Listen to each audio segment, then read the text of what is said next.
Assalamualaikum warahmatullahi wabarakatuh. Para pendengar dan peminat kaset yang tengah diputar ini,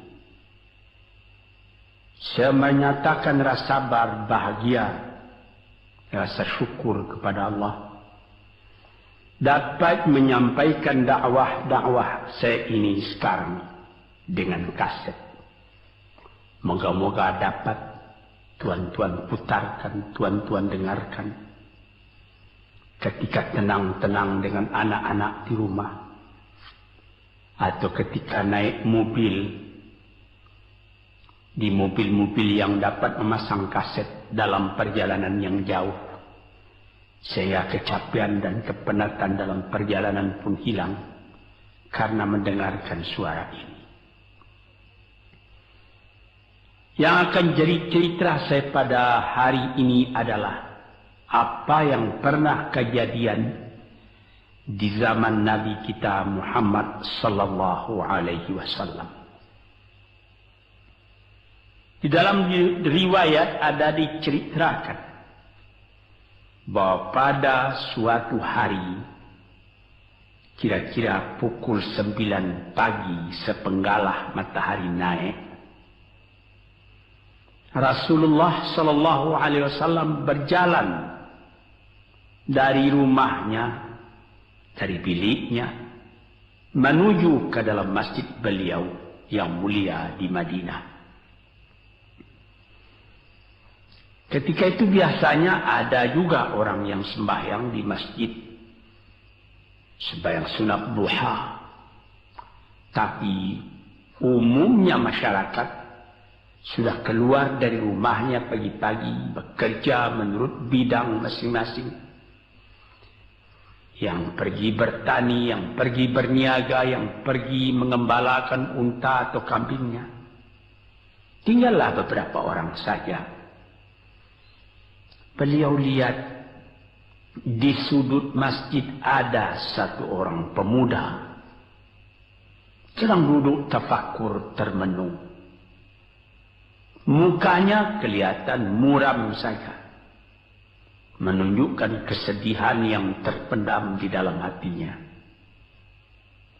Rasulullah mendekat kepada pemuda yang tafakur itu.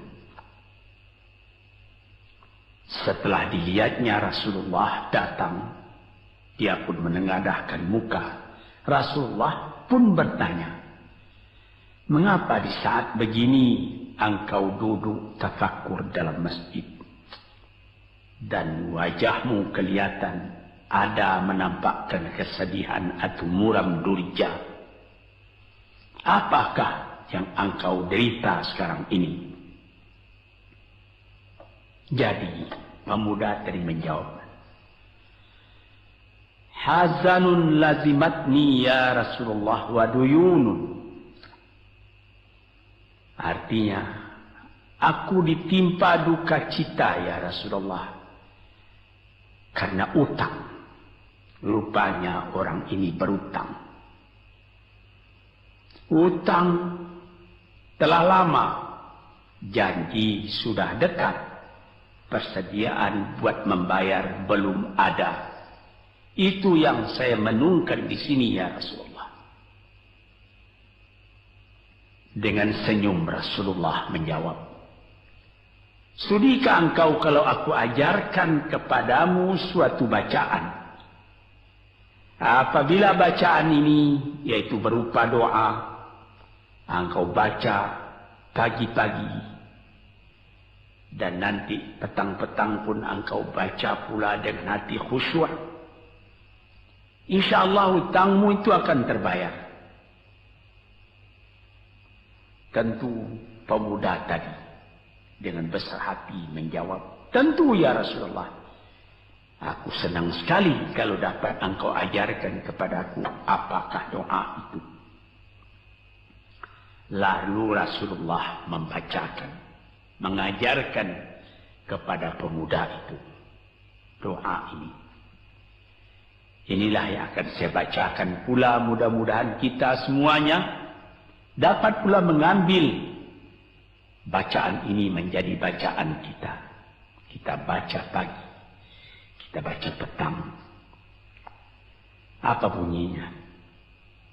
Allahumma inni a'udzubika minal hammi wal hazani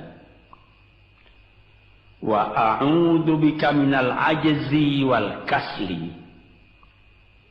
wa a'udzubika minal bukhli wal jubni wa a'udzubika min ghalabati daini wa qahrir rijal.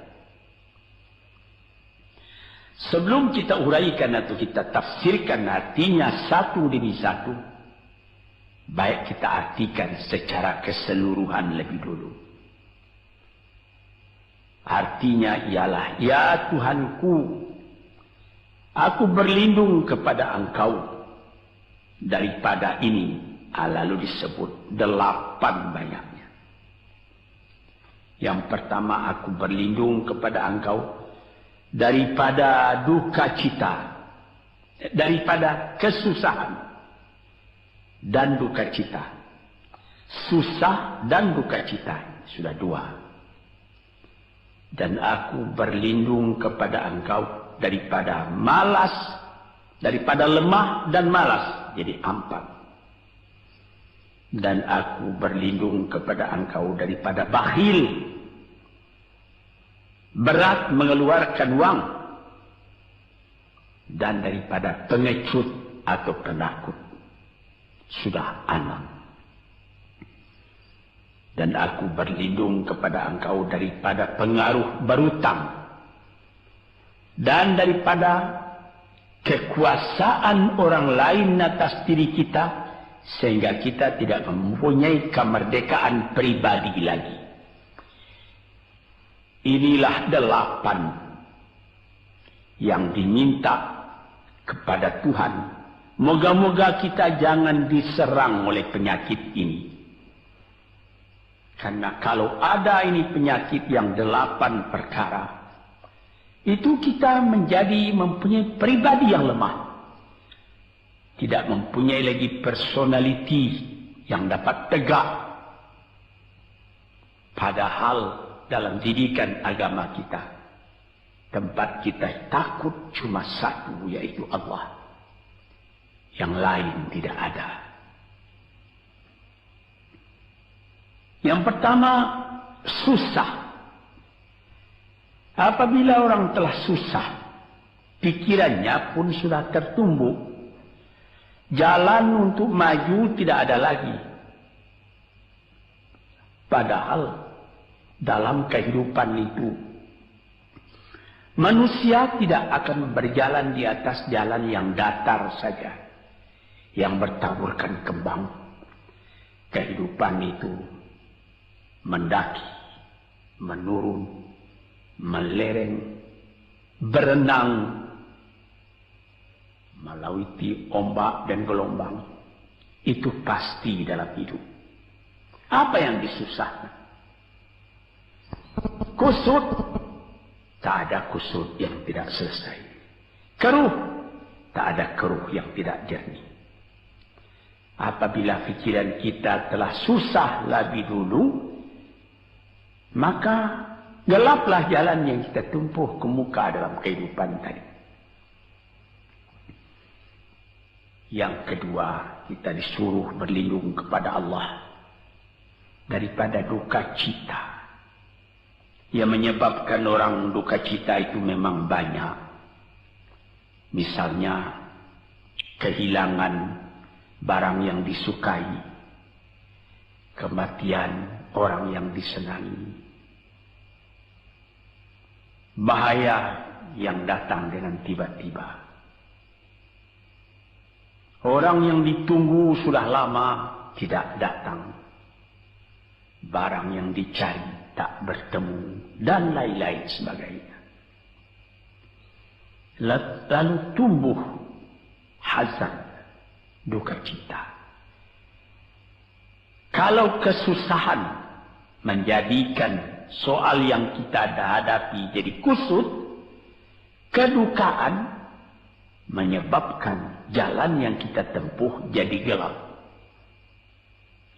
Nah, ini 2 dua hal yang bisa menghambat, menjadi rintangan bagi manusia di dalam kehidupannya. Lalu yang ketiga, aku berlindung kepada Engkau ya Allah minal ajaz. Lemah. Lemah apa? Lemah pikiran. Tidak ada energi lagi. Tidak ada inisiatif lagi. Menyerah saja. Lemah. Belum dihadapi suatu soal, hati lebih dulu sudah lemah.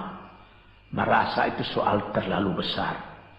Padahal kalau dihadapi, tidak ada kusut yang tidak terselesaikan. Tidak ada keruh yang tidak terjadikan. Yang lebih berbahaya lagi. Yang keempat, apa? Malas. Kalau sudah malas, apa yang akan dikerjakan lagi? Kita duduk saja termenung-menung dalam kemalasan. Lalu angan-angan banyak, cita-cita mati.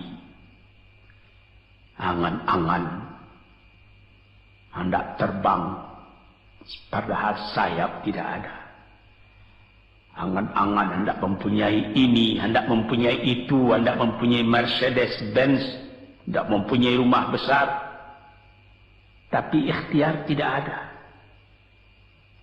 Sebab itu ada pepatah dari orang tua-tua kita di zaman dulu.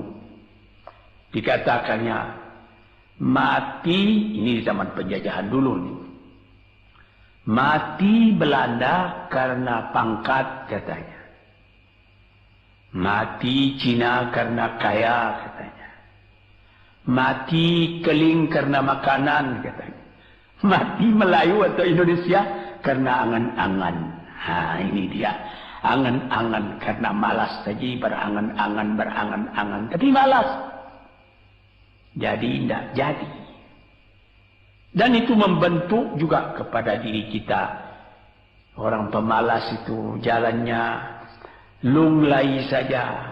Matanya muram saja. Tak jauh dia memandang. Ini penyakit. Itu 4 penyakit. Lantas dikatakannya lagi yang nomor 5 dan nomor 6. Wa a'udzubika minal bukhli wal jubni. Dan aku berlindung kepada Engkau daripada bakhil dan pengecut. Ini lebih berbahaya lagi. Dikumpul-kumpulnya harta banyak-banyak. Maksudnya tadi hendak menguasai harta itu. Lama-lama dengan tidak disadarinya, harta itulah yang menguasai dia. Dia menjadi bakhil. Siang malam tidak ada kesenangan, cuma sibuk cari uang, cari uang, cari uang. Kemudian simpan banyak-banyak. Gunanya dia cuma mengumpul itu saja.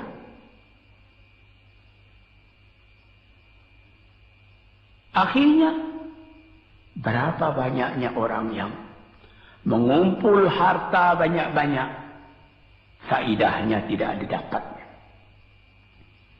Saya ingat cerita dahulu 40 tahun yang lalu ketika saya masih tinggal di kota Medan. Ada satu orang kaya mengumpul harta. Terkenal dia kaya di Medan, beberapa buah rumah, puluhan rumah yang dipersewakannya. Dan ada lagi harta-harta yang lain. Dia berjalan di jalan raya kota Medan itu dengan jalan kaki pakai payung satu. Padahal orang sudah mulai membeli mobil. Entah Cadillac lah, entah Chevrolet lah. Model-model yang terkenal sebelum perang. Anaknya mengambil faidah dari kekayaan ayahnya. Dia beli mobil dengan uang ayahnya.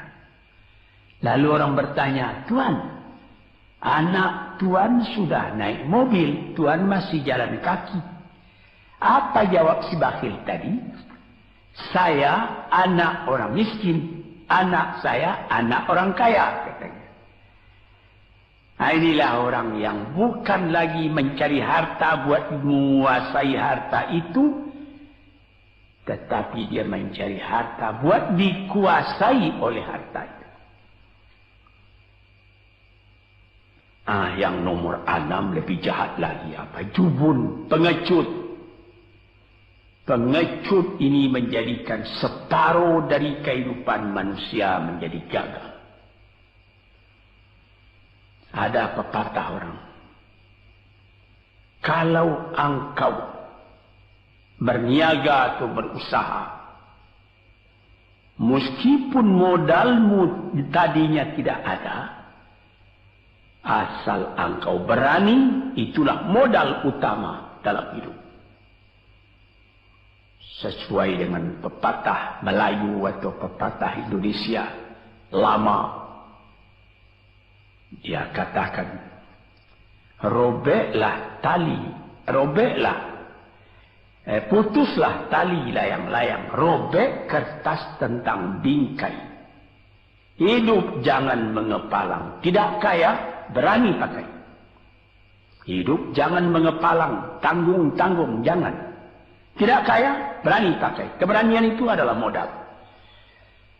Sebab itu kalau orang rugi berniaga, itu belum rugi. Yang penting berani. Karena adat perniagaan itu tidak saja beruntung, rugi juga kadang-kadang. Tapi kalau keberanian yang hilang, separuh daripada kekayaan tadi sudah habis. Walaupun masih banyak ada, tapi keberanian tidak ada, separuh sudah habis.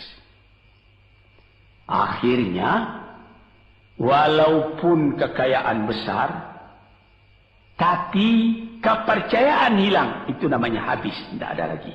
Walaupun berjuta yang tinggal dalam tangan, tapi orang tidak percaya. Apa lagi artinya? Sebab itu yang pertama sekali modal itu keberanian menghadapi hidup. Ini 6. Yang ke-7 dan 8, wa a'udzu bika min ghalabatid daini wa qahri rijal, dan aku berlindung kepada Engkau ya Ilahi daripada pengaruh utang.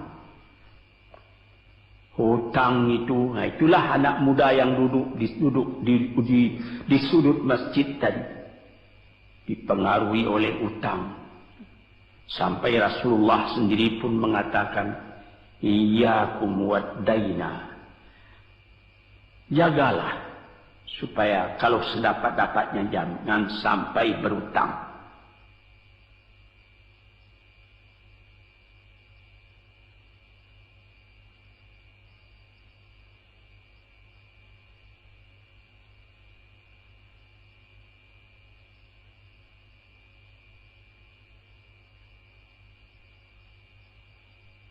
Bisa juga berutang kalau keberanian tidak ada, dan berani itu membuka jalan buat mencari bayarnya. Tetapi kalau pengecut berutang lagi, itu payah buat membayar. Sebab itu Nabi mengatakan, iyyakum wad-daina, saya akan sedapat-dapatnya elakkanlah supaya jangan berutang. Fa innahu hammun bil laili wa mazallatun fin nahari. Hutang itu susah pada malam hari, mata tidak mau tidur. Dengan apa imbangan hutang tadi, berapa utang, berapa yang akan diterima, sehingga mata tidak mau tidur malam itu memikirkan hutang. Akhirnya mazallatun fin nahari, kalau siang hari badan berasa hina, tak berani keluar dari rumah. Kota Jakarta yang begitu besar, bersilang siur, jalan-jalan raya, jalan Tamrin, Diponegoro, Imam Bonjol, Cut Mutia, dan lain-lain nama jalan. Ada orang yang jalan itu bertambah lama, bertambah kecil jumlahnya. Kalau orang lain mempunyai 100 macam jalan, dia paling tinggi cuma 2 saja jalan yang dapat jalani. Jalan dari rumahnya ke tempat yang tertentu. Ke lain dia tidak berani. Kenapa? Karena ada tempat dia berhutang. Jadi dikatakan dalam hadis itu, orang berhutang malam tak mau tidur, siang malu sama orang. Takut akan ditanyai, takut akan dicari. Ataupun dia berbenam di rumah, datang orang menunggu piutang. Dia bilangkan kepada pembantunya atau kepada anaknya, katakan bapak tidak di rumah. Anak yang tolol atau pembantu yang tolol menjawab, mana bapak? Dia suruh bilangkan bahwa bapak tidak ada di rumah. Kata anak tadi, betapa susah. Lantas yang nomor 8, wa qahrir rijal. Kita tidak mempunyai lagi kemerdekaan diri buat menyatakan perasaan kita. Karena kita segan kepada orang. Kita terlalu banyak berutang budi kepadanya. Kita terlalu banyak mendapat hadiah daripadanya. Kita terlalu banyak dan lain-lain. Sehingga mulut kita jadi tertutup. Tak dapat bercakap lagi. Ditekan oleh hutang budi kepada orang tadi. Kemerdekaan diri tidak ada lagi. Inilah 8 perkara yang ditunjukkan oleh Nabi Sallallahu Alaihi Wasallam kepada pemuda yang duduk tadi. Dapatlah kita mengambil pedoman dalam kehidupan kita sendiri, bahwa yang amat penting lebih dahulu ialah kemerdekaan jiwa. Kalau sekiranya di dalam negara yang telah merdeka, kita sama sekali menyorakkan, meliuk lambaikan kemerdekaan di mana saja kita pergi. Tapi banyak orang yang lupa negaranya telah merdeka, dirinya sendiri telah menjadi terjajah. Bukan Belanda, karena Belanda sudah lebih 30 tahun pergi meninggalkan negeri ini. Dan bukan bangsa yang lain, tapi penjajahan yang datang daripada sifat-sifat yang lemah yang kita katakan tadi. Kesusahan. Kalau kesusahan kita perturutkan, jalan yang kita tempuh menjadi buntu. Kita tak tahu lagi kemana akan pergi. Susah. Pagi susah, malam susah. Sehingga kusut benang itu tak tahu lagi jalan keluar. Padahal pangkal dari kesusahan itu bukan dari luar, tapi dalam jiwa kita sendiri, dalam dada kita sendiri. Yang kedua, dikatakan duka cita.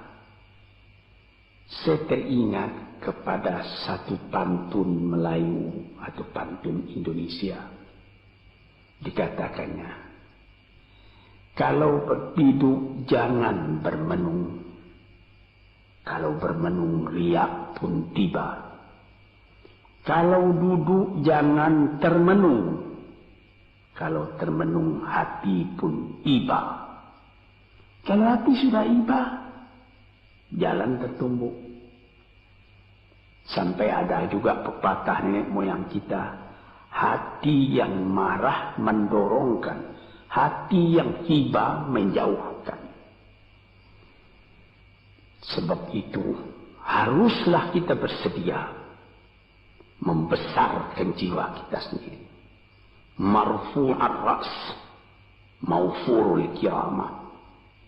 Kepala terangkat, harga diri dijaga. Itu. Kemudian dikatakan yang kedua, al-ajaz, lemah, al-kasal, malas. Kelemahan ini juga ada yang karena penyakit. Kenapa lemah saja? Kenapa tiap-tiap pekerjaan yang dihadapi pesimis yang timbul sehingga timbul malas? kalau perlu kita pergi kepada dokter, terutama psikiater. Kita tanyai di mana segi kelemahan ini. Karena kelemahan jiwa, kemalasan, malas dan lemah itu dari jiwa pangkalnya. Ahli-ahli ilmu kesehatan yang telah mendalam mengetahui hubungan antara rohani dengan jasmani kita, sehingga timbul ilmu yang dinamai psikosomatik atau psikoterapi, menganalisa jiwa dari mana seginya, maka timbul lemah, maka timbul malas. Di sini kita memerlukan kuatnya energi. Sebab apabila manusia mempunyai jiwa yang besar, pekerjaan yang besar pun dipandangnya kecil. Tetapi apabila manusia mempunyai jiwa yang kecil, pekerjaan yang kecil pun dipandangnya besar. Kita misalkan saja kedua orang pemimpin yang kita cintai dan kita hormati. Proklamator kita Bung Karno dan Bung Hatta. Mereka mempunyai jiwa-jiwa yang besar. Sebab itu mereka memproklamirkan kemerdekaan Indonesia. Indonesia yang besar yang terjadi daripada puluhan ribu pulau. Dengan 45 kata perkataan, 45 patah perkataan. Dengan ini kami menyatakan kemerdekaan Indonesia. Tapi kalau beliau misalnya orang yang berjiwa kecil, dia akan bertanya, bagaimana bisa Indonesia merdeka? Kita sudah miskin, melarat, dulu dijajah Belanda, kemudian ditekan Jepang. Kapan dia mengkaji itu pekerjaan yang detail-detail, yang kecil-kecil, dia anggap itu besar. Nah, ini misalnya.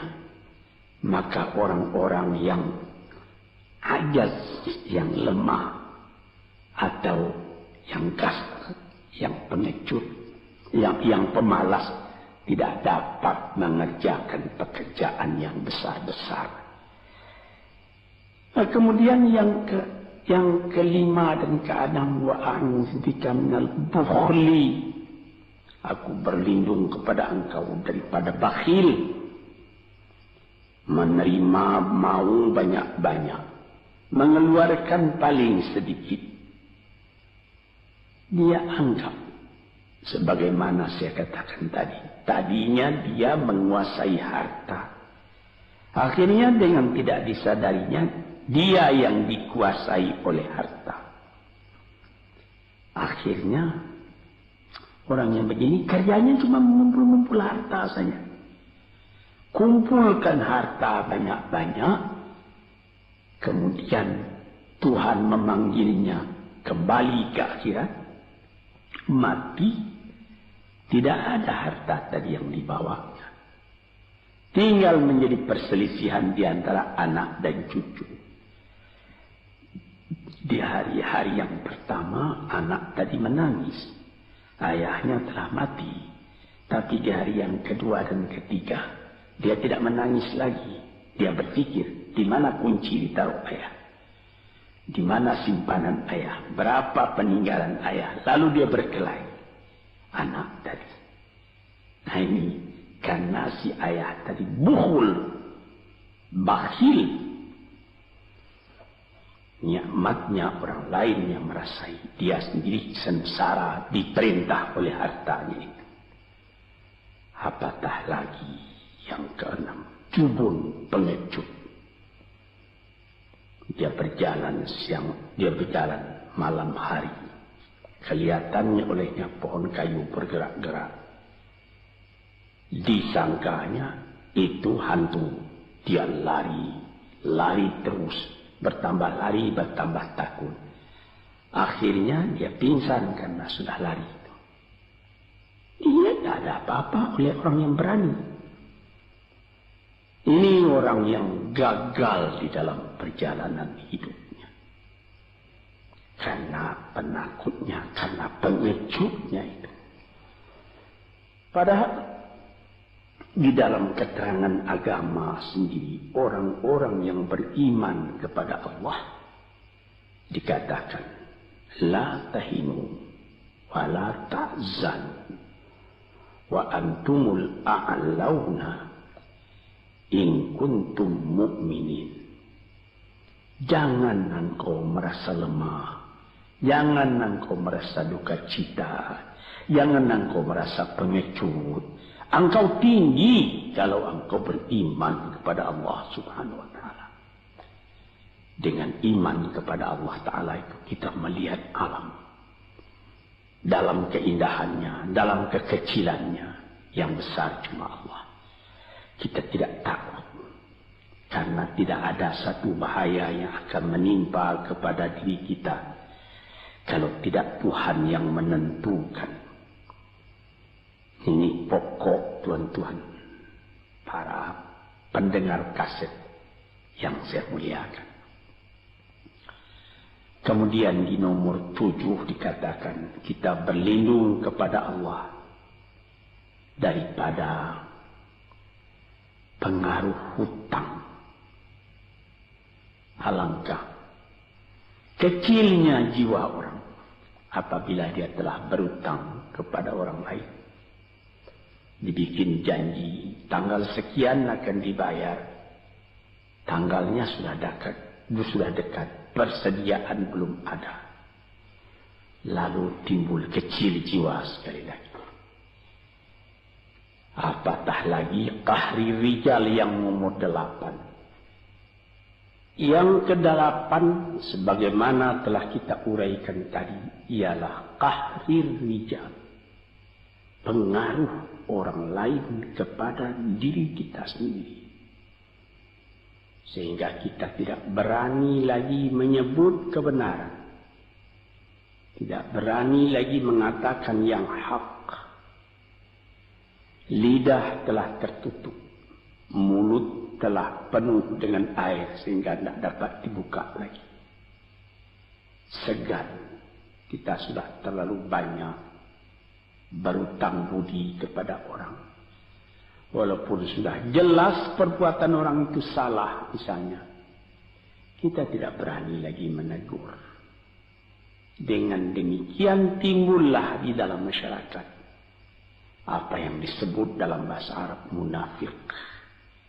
Yaitu lain di mulut, lain di hati. Hati mengatakan perbuatan orang ini salah. Tapi mulut mengatakan, bagaimana pikiran saya? Bagaimana pendapat Tuhan sekarang tentang perbuatan saya ini? Baik Bapak, ini bagus Bapak, itu sudah betul Bapak. Padahal tidak.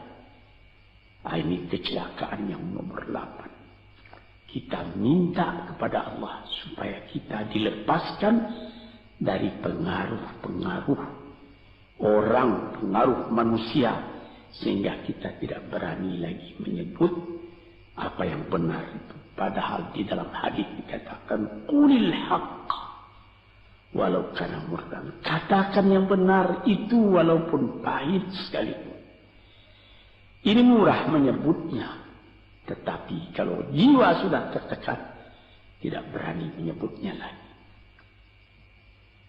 Para pengikut kaset yang tercinta, itulah 8 perkara diperingatkan, dituliskan, diajarkan, disuruh hafal oleh Nabi kepada pemuda yang beliau dapati termenung duduk seorang diri tadi.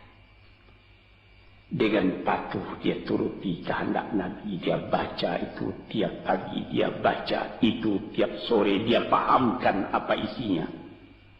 Lalu timbul energi baru dalam dirinya, semangat yang baru. Langit pun kelihatan cerah, bintang pun kelihatan berkelap-kelip, matahari pun kelihatan bercahaya, dan dia sudah melihat kehidupan ini dengan mata yang terang. Kemudian dia bertemu dengan Nabi, ya Rasulullah, saya mengucapkan terima kasih. Penyakit-penyakit tak ada pada saya lagi, utang saya sudah terbayar, dan saya akan memulai hidup yang baru. Inilah jawab dari pemuda tadi. Dan inilah jadi pedoman pula bagi kita kaum muslimin. Kalau kita terjadi pada diri kita beberapa hal, salah satu dari yang 8 perkara itu. Baca doa ini pagi, baca doa ini petang, lalu berusaha. Jangan cuma berdoa, berusaha, berdoa dan berusaha. Allah akan membukakan kepada kita pintu rahmatnya, memberikan nikmatnya yang berlipat ganda, sehingga segala sesuatu yang di kiri kanan kita menjadi kekayaan, menjadi inspirasi buat maju ke depan di dalam kehidupan ini. Bapak-bapak, saudara-saudara